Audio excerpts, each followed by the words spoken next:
Climax study channel पर आपका स्वागत करता हूं। जैसा कि आप जानते हैं, इंग्लिश में वॉइस दो प्रकार का होता है, active voice and passive voice. Active voice को कर्तवाच्य कहते हैं और पैसिव वॉइस को कर्मवाच्य कहते हैं। आइए शुरू करते हैं। जो अभी नए हैं चैनल पर, वो चैनल को लाइक और सब्सक्राइब करना ना भूलें और बेल आइकॉन को प्रेस करें। अब हम देखते हैं एक्टिव वॉइस का डेफिनेशन। एक्टिव वॉइस क्या होता है? हाँ, जितने भी टेंस हैं हमारे टेंस के 12 पार्ट वो एक्टिव वॉइस में ही हैं और बाकी 12 टेंस का पैसिव वॉइस तो बनता नहीं है, केवल 8 पार्ट ही है जिसका पैसिव वॉइस बनता है। तो एक्टिव वॉइस किसे कहते हैं? जिस ऐसे वाक्य जिसमें कर्ता को प्रधानता दी जाती है, अर्थात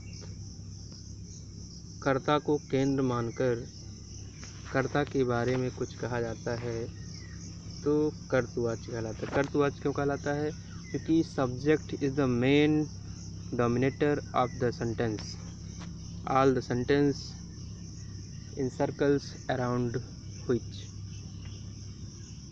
subject is the main something is said about subject is called active voice। यानी वाक्य में जो कुछ भी कहा जाता है वो सब्जेक्ट के बारे में होता है और उसका लीडिंग करने वाला सब्जेक्ट होता है, इसलिए उसे एक्टिव वॉइस कहते हैं। अब एक्टिव वॉइस का एग्जाम्पल हम देखते हैं कि एक्टिव वॉइस में लिखा है शीला सिंग्स ए सॉन्ग।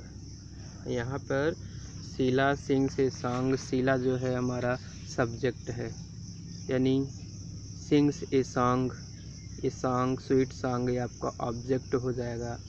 और यदि हम अलग अलग पार्ट में करते हैं सब्जेक्ट और प्रेडिकेट पार्ट, तो शीला जो है हमारा सब्जेक्ट पार्ट में है और sings a sweet song predicate part में है। प्रेडिकेट पार्ट की हम पहचान कर सकते हैं कि जहाँ से वर्ब का प्रारंभ होता है वो भाग प्रेडिकेट होता है। तो यहाँ पर शीला के बारे में कहा गया है कि गीत कौन गाता है? शीला गाती है। सिंग्स ए स्वीट सॉन्ग, एक मधुर गीत गाती है। कौन गाती है? शीला गाती है। तो शीला हमारा हो गया सब्जेक्ट। अगला सेंटेंस में एक्टिव का एग्जाम्पल दिया है, they are playing football. They are playing football, ये सेंटेंस आपका प्रेजेंट कॉन्टिन्यूअस का है। इसमें दे प्लूरल सब्जेक्ट है, आर प्लेइंग प्लूरल सब्जेक्ट के साथ हम आर हेल्पिंग वर्ब का प्रयोग करते हैं और प्रेजेंट कॉन्टिन्यूअस टेंस में वर्ब की आईएनजी फॉर्म लगाते हैं और फुटबॉल हमारा ऑब्जेक्ट बन के आया। दे आर प्लेइंग फुटबॉल, वे फुटबॉल खेल रहे हैं। अब हम प्रश्न करें, यदि कर्ता में वाक्य में क्रिया में फुटबॉल कौन खेल रहा है, तो वे खेल रहे हैं। फुटबॉल कौन खेल रहे हैं? वे खेल रहे हैं। तो दे हमारा यहाँ पर हो जाता है सब्जेक्ट। आगे का सेंटेंस में है बर्ड्स ईट वार्म्स। तो बर्ड्स ईट वार्म्स, चिड़िया कीड़े खाती हैं। वार्म्स आपका कीड़ों के लिए प्लूरल आया है और बर्ड्स भी प्लूरल सब्जेक्ट है और यहाँ पर प्रेजेंट इंडेफिनिट टेंस का प्रयोग किया गया है। प्रेजेंट इंडेफिनिट टेंस में प्लूरल वर्ब का प्रयोग होता है प्लूरल सब्जेक्ट के साथ। अब प्रश्न करते हैं यदि हम क्रिया में कि ईट वार्म्स, कीड़े कौन खाता है? कीड़े चिड़िया खाती हैं। तो चिड़िया हमारा हो गया सब्जेक्ट। और वाक्य में सब्जेक्ट का प्रारंभ सबसे पहले होता है। हेडवर्ड किसे कहते हैं? हेडवर्ड कह सकते हैं आप, नाउन या प्रोनाउन हो सकता है। अगला सेंटेंस में ये दिया है, ही रीड्स ए बुक, वह एक पुस्तक पढ़ता है। रीड्स ए बुक, यहाँ पे देखते हैं हम प्रेजेंट इंडेफिनिट टेंस का प्रयोग हुआ है, क्योंकि सिंगुलर सब्जेक्ट के साथ वर्ब की फर्स्ट फॉर्म में SIS का प्रयोग होता है। क्लियर है। अब यहाँ पे देखिए, ही रीड्स ए बुक, ही आपका सब्जेक्ट पार्ट है, reads a book predicate part है। अब यहाँ पर प्रश्न करें हैं क्रिया में सब्जेक्ट की पहचान के लिए, रीड्स ए बुक पुस्तक पढ़ता है, कौन पढ़ता है? ही, वह पढ़ता है। अब आपको बताते चलें कि पैसिव वॉइस बनाने के लिए हमको ऑब्जेक्ट की आवश्यकता बिल्कुल है, बिना ऑब्जेक्ट के पैसिव वॉइस नहीं बन पाएगा। ये नियम ध्यान में रखिए कि पैसिव वॉइस बनाने के लिए एक तो सब्जेक्ट और दूसरा ऑब्जेक्ट का होना अनिवार्य है।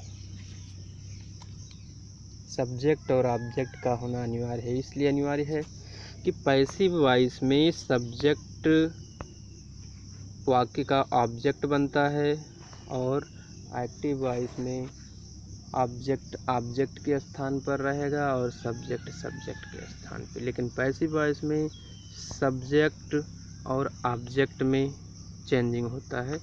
इसे देखिए, आपका ये है सब्जेक्ट, ये ऑब्जेक्ट है, ये है एक्टिव का सेंटेंस। लेकिन जब हम पैसिव का सेंटेंस बनाएंगे तो यहाँ पे आपका ये ऑब्जेक्ट जो है ये सब्जेक्ट हो जाएगा और सब्जेक्ट जो है ये ऑब्जेक्ट हो जाएगा। क्लियर हुआ। अब हम चलते हैं आगे। देखिए, पैसिव वॉइस क्या होता है? पैसिव वॉइस जिसे हम कर्मवाच्य कहते हैं, चीज़ें वही है, केवल इसमें ऑब्जेक्ट को सब्जेक्ट बनाया जाता है और एक्टिव वॉइस में सब्जेक्ट जो है मुख्य होता है। लेकिन इसमें कौन हो गया मुख्य? ऑब्जेक्ट हो गया, जिसको हिंदी में हम कर्मवाच्य कहते हैं। ऐसे वाक्य जिनमें कर्म की प्रधानता होती है वो पैसिव वॉइस कहलाता है, यानी कर्मवाच्य कहलाता है। यानी जिसमें जो भी कुछ कहा जाता है वो ऑब्जेक्ट के बारे में कहा जाता है। In the passive sentence, object in the main leader of the sentence, all the words and objects are in circles around which and it plays the part of subject. Object plays the part of subject। ये हो गया आपका passive के लिए। आगे देखिए, example दिया है, sweet song is sung by Sheela. पीछे का सेंटेंस जो हमारा दिया हुआ था वही हम आप पैसिव वॉइस बनाने का प्रयास कर रहे हैं। ये चेंजिंग क्या होता है, क्योंकि आपके सेंटेंस के कितने पार्ट होते हैं? टेंस में 12 पार्ट होते हैं सेंटेंस के। There are only 3 tense and tense has 4 part, it calculates 12 part. आगे देखिए, अब यहाँ पर हम लेते हैं प्रेजेंट इंडेफिनिट टेंस। क्या लेते हैं? Present indefinite. प्रेजेंट इंडेफिनिट का स्ट्रक्चर क्या होता है? स्ट्रक्चर एक बार देखिए। प्रेजेंट इंडेफिनिट का स्ट्रक्चर होता है subject plus verb plus object. Subject, verb और ऑब्जेक्ट। अब पैसिव वॉइस में जब हम प्रेजेंट इंडेफिनिट टेंस को चेंज करते हैं तो हमारा जो सब्जेक्ट है ये ऑब्जेक्ट होगा, हमारा जो ऑब्जेक्ट है ये सब्जेक्ट होगा और क्या होगा? वर्ब की फर्स्ट फॉर्म नहीं लगेगा, वर्ब की थर्ड फॉर्म का प्रयोग होगा, वर्ब की थर्ड फॉर्म का प्रयोग होगा और helping verb is are am का प्रयोग होता है। इज, आर और एम का प्रयोग होता है। इज आर एम का प्रयोग क्यों होता है? कि पैसिव वॉइस में हम देखते हैं कि जो हेल्पिंग वर्ब आपका प्रेजेंट कंटिन्यूअस टेंस का है वही हेल्पिंग वर्ब आपका प्रेजेंट इंडेफिनिट में लगेगा।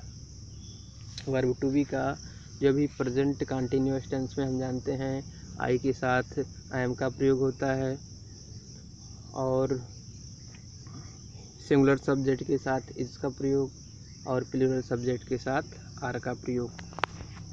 तो इस तरह से पैसिव वॉइस में क्या होगा, आप ऑब्जेक्ट को सब्जेक्ट बनाएंगे और सब्जेक्ट को ऑब्जेक्ट बनाएंगे। पिछले सेंटेंस में देखिए, पिछले सेंटेंस में ये था आपका Sheela sings a sweet song. Sheela sings a sweet song, ये सेंटेंस था पीछे आपका। ये देखिए दिया हुआ है Sheela sings a sweet song, ये आपका है सेंटेंस। अब यहाँ पे हमने बताया था ऑब्जेक्ट क्या है, ए स्वीट सॉन्ग ऑब्जेक्ट है, ए स्वीट सॉन्ग ऑब्जेक्ट है।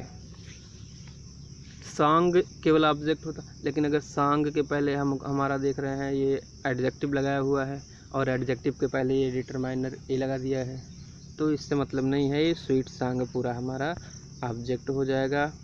अब इसको हम ये स्वीट सॉन्ग ऑब्जेक्ट है तो पैसिव वॉइस में सब्जेक्ट के स्थान पे लिख लिए स्वीट सॉन्ग। अब प्रेजेंट कंटिन्यूअस की हेल्पिंग वर्ब लगेगा। इस स्वीट सॉन्ग आप यहाँ पहचान कीजिए कि सिंगुलर है या प्लूरल है, तो हमको स्वीट सॉन्ग जो है सिंगुलर है। सिंगुलर के साथ हमारा इज का प्रयोग हो जाएगा, संग बाई शीला। अब हमने बताया था कि helping verb is are am के बाद वर्ब की थर्ड फॉर्म का प्रयोग करना है, वर्ब की थर्ड फॉर्म का प्रयोग करना है और फिर ऑब्जेक्ट के पहले हमको बाई लगाना है, ऑब्जेक्ट के पहले बाई लगाना है। इसको नोट करेंगे।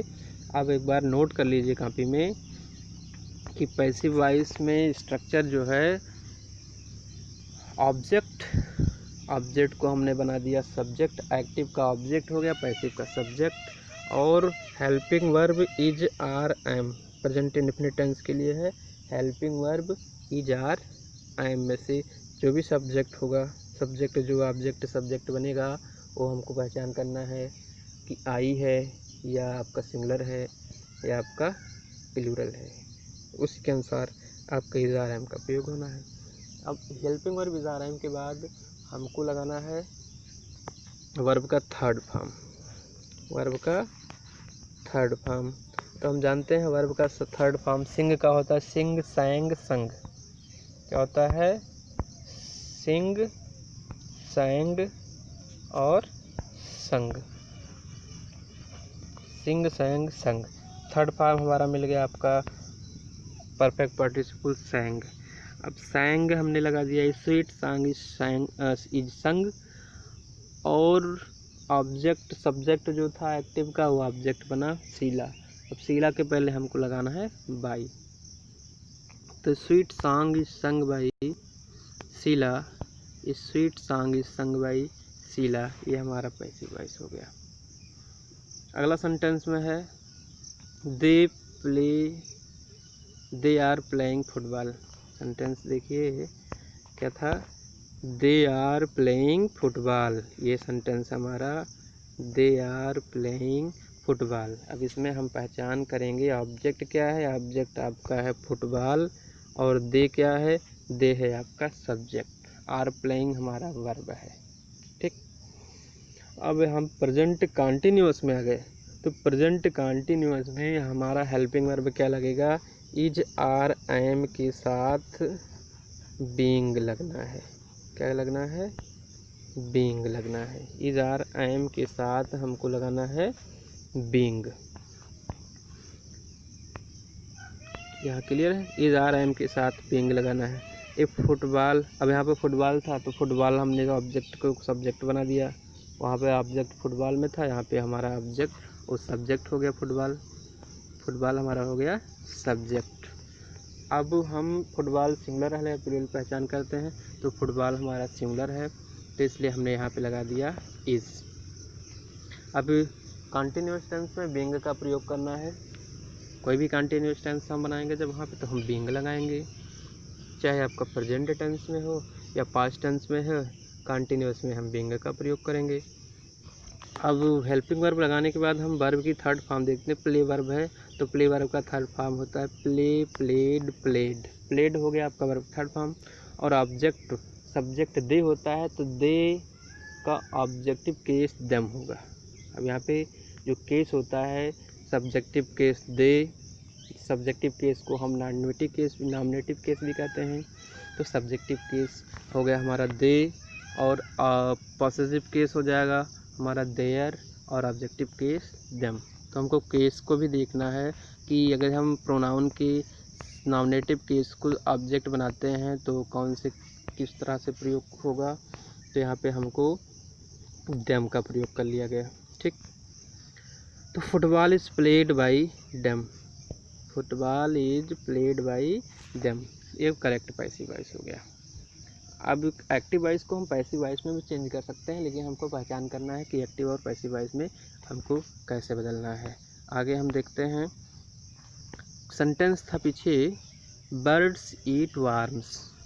बर्ड्स ईट वार्म्स, ये देखिए बर्ड्स ईट वार्म्स। अब यहाँ पे वार्म हमारा ऑब्जेक्ट है, बर्ड्स हमारा सब्जेक्ट है और ईट हमारा वर्ब है। अब इसका हम पैसिव वॉइस कैसे देखते हैं। वार्म जो हमारा ऑब्जेक्ट था उसको हमने सब्जेक्ट कर लिया, तो सब्जेक्ट करने के बाद हमारा हो गया वार्म सब्जेक्ट।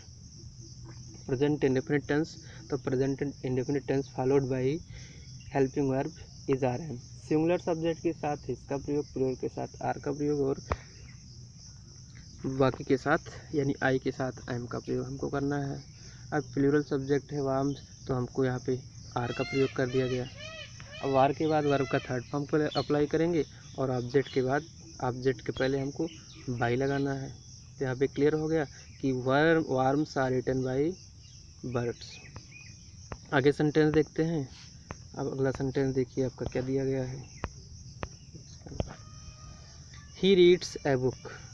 अब यहाँ पर ही रीड्स ए बुक जो हम पहचान करेंगे, ऑब्जेक्ट क्या है, ऑब्जेक्ट आपका ए बुक है, सब्जेक्ट हो गया ही और रीड्स आपका।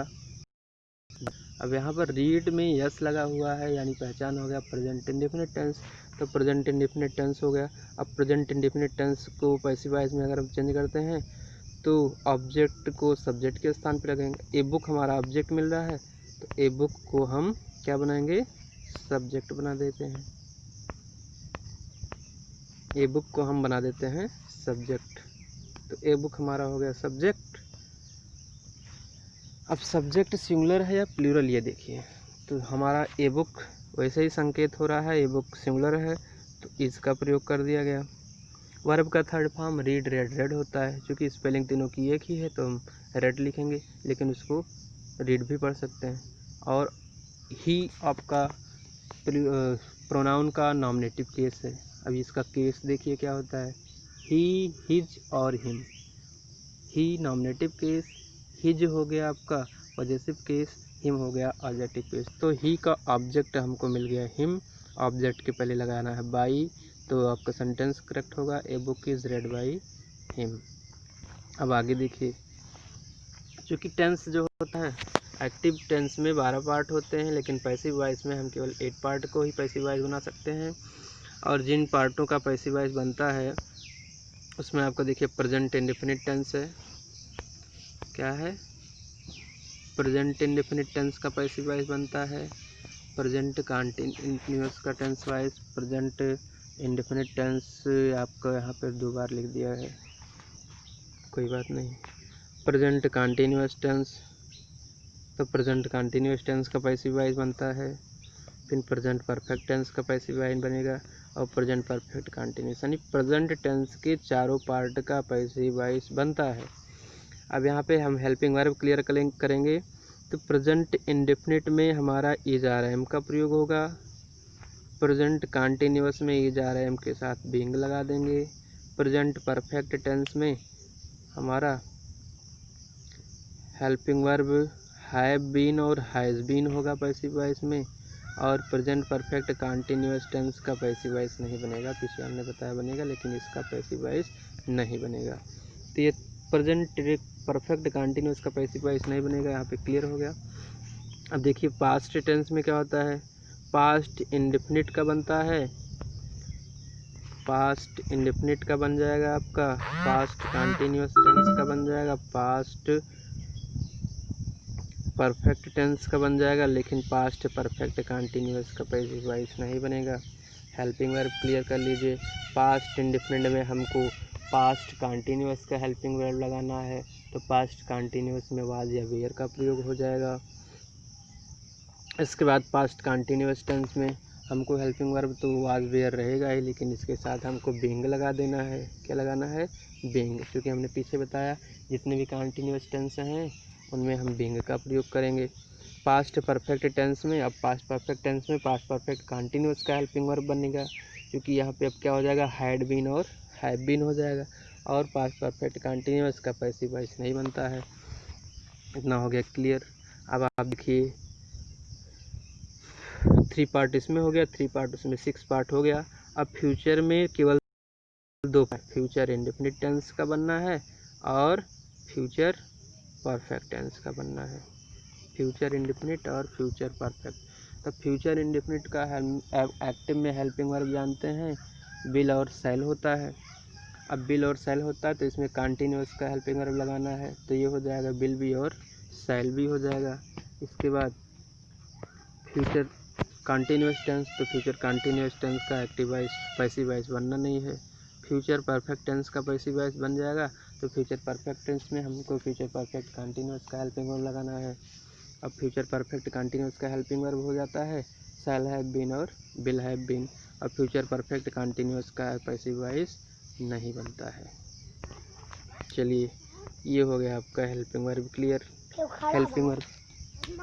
हेल्पिंग वर्ब याद कीजिए। अब हेल्पिंग वर्ब में ये हो जाता है कि प्रेजेंट इंडेफिनिट टेंस के अंतर्गत एक्टिव से पैसिव वॉइस बनाने का अध्ययन हम आगे के वीडियो में करेंगे।